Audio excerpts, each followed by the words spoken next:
Well, so this is actually a brand new feature called Embed. I think this is kind of cool. So if you're reading an article, as you're scrolling through, you'll actually, a lot of the things. Oh, I like that. That's kind of like Medium where they put like a bar in the middle or something. Or you know who does this? Quartz. Have you ever seen the Quartz website, QZ.com?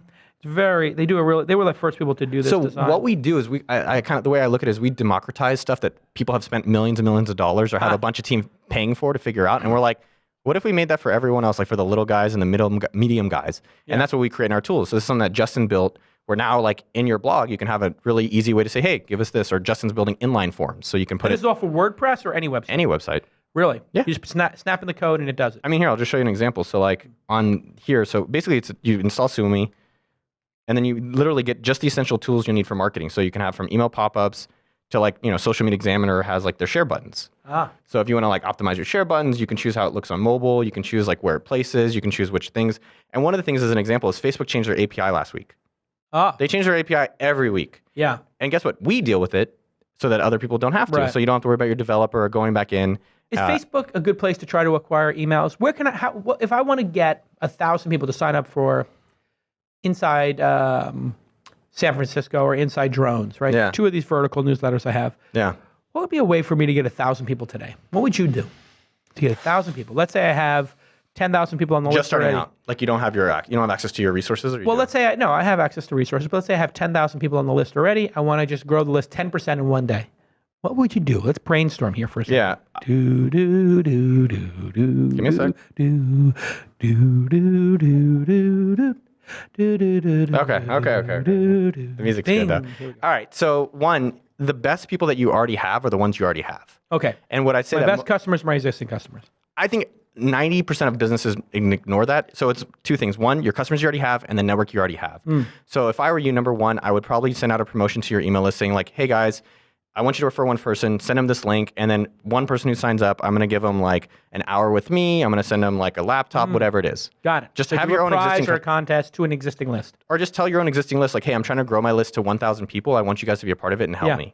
And actually, you'll be surprised that your customers want to be a part of the experience. So either do it a giveaway or just tell them what you're trying to do. Yeah. And they might listen. Yeah, one thing that I've done in the past is that I had sent out an email and I'm like, hey, click this link to forward it to them. And it literally, when you click the link, it pre-populates an email that they can just forward. Love it. Because most people are like, forward it. I'm like, now I have to go hit this and I have to, but pre-populate something they can easily do. So that's the number one thing to do. Ask your existing base to spread the word. Number 2, look at your own network. So you have on LinkedIn, if I pulled it up, like a lot of people. You have a lot of people. So does LinkedIn still show you how many connections you have and how big your network is? It does. You can also export your whole email list from there. What? Yes. I didn't know that. Yeah. So you can actually go on LinkedIn, search LinkedIn. No. Oh, this is Jackie's email. Should we see what messages she gets? Oh yeah, here we go. Let's pull Jackie up. I like it. No. So LinkedIn. I want to see all the job offers she has coming in. Everyone good. That's actually a really insightful thing. She's not leaving. No. Jackie, loves working. Don't go anywhere. No, everyone good. This is something this blew my mind. Everyone at our team gets recruited often. Of course. I didn't know that. I was like, I tell people who come work for me, like, listen, you're going to get recruited like ridiculously if you come work for Jackie, me. come with me if you want to live. No, it's true. Here's the site. If you want to pull this up, it's linkedin.com/people/export-settings. You can export your whole contact list. Now you have your 5,000. LinkedIn.com/people/export-settings. So that would be my part number 2 is like, look at your existing. Wow, look at that, huh? Yeah, you can export everyone.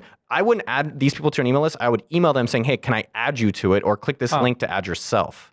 Interesting. So I wouldn't go doing it without their approval. I would let them know about it. That'd be number 2. I'd probably look within your own network. So you have like Facebook groups you're in, you have LinkedIn groups you're in, you have Slack groups, which are really powerful. So you can go online and look up Slack groups to join. Interesting. But I would say the second thing you should do is look at what you already have access to. Do you have other people on Twitter? Like you have people on Twitter that can you just tell those people, hey, would you please just promote my newsletter, inside.com/whatever. So look at whatever existing network you already have access to. Most people kind of are already looking for the outside one that they have less control over. I look for things that can have like a direct measurable impact on my marketing.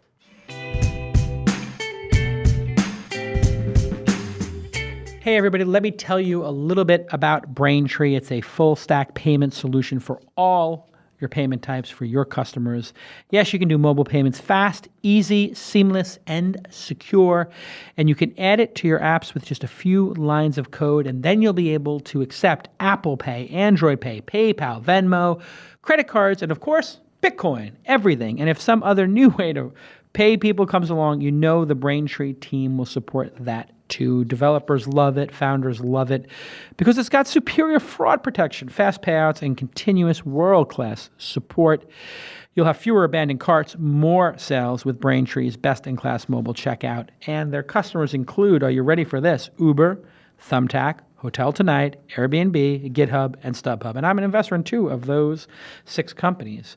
And you'd be in good company to be in that class of companies. Well, here's a call to action, everybody. They're going to give you $50,000 in transactions fee-free. Yes, that's for the people who are on the This Week in Startups audience. If they go to braintreepayments.com/twist. braintreepayments.com/twist, and you'll get $50,000 fee-free. You can't go wrong with that. Developers love it. It's easy to use. What more do you need to know? Thank you to my friends at Braintree for sponsoring independent media like This Week in Startups. Okay, let's get back to the program.